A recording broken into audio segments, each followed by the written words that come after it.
Hello friends, welcome back to our channel. మహారాష్ట్రలో నాసిక్‌లో ఉన్న ఈ టీసీఎస్ బీపీ ఆఫీస్‌లో కొన్ని కుంభకోణాలనేవి బయటకొచ్చాయి.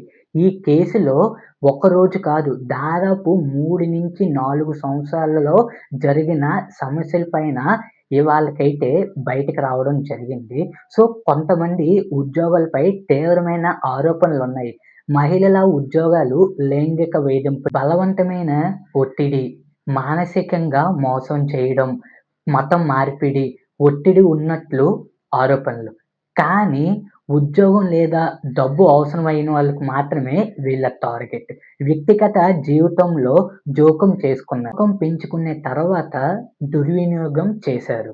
ఈ కేసులో పెద్ద షాక్ ఏమిటంటే చాలామంది ఉద్యోగులు ముందే కంప్లెయింట్ ఇచ్చారు. కానీ హెచ్ఆర్ మరియు పోస్ట్ కమిటీ స్పందించడం లేదు. కానీ కొన్ని రిజల్ట్స్ ప్రకారం 70+ పైనే ఫిర్యాదులు పట్టించుకోలేదు. ఇదే కారణంగా ఈ కేసు పెద్దదయ్యింది. కేవలం క్రైమ్ మాత్రమే కాదు, కంపెనీ సిస్టమ్ ఫెయిల్యూర్ కూడా ఉంది.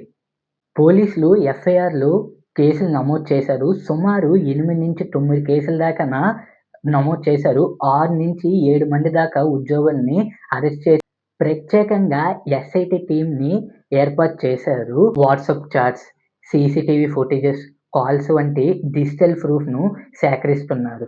ఒక దేశంలో పోలీసులు అండర్ కవర్ ఆపరేషన్ కూడా చేశారు. టీసీఎస్ కంపెనీ ఎలా స్పందించింది? ఆరోపణలు ఉన్న ఉద్యోగులను సస్పెండ్ చేశారు.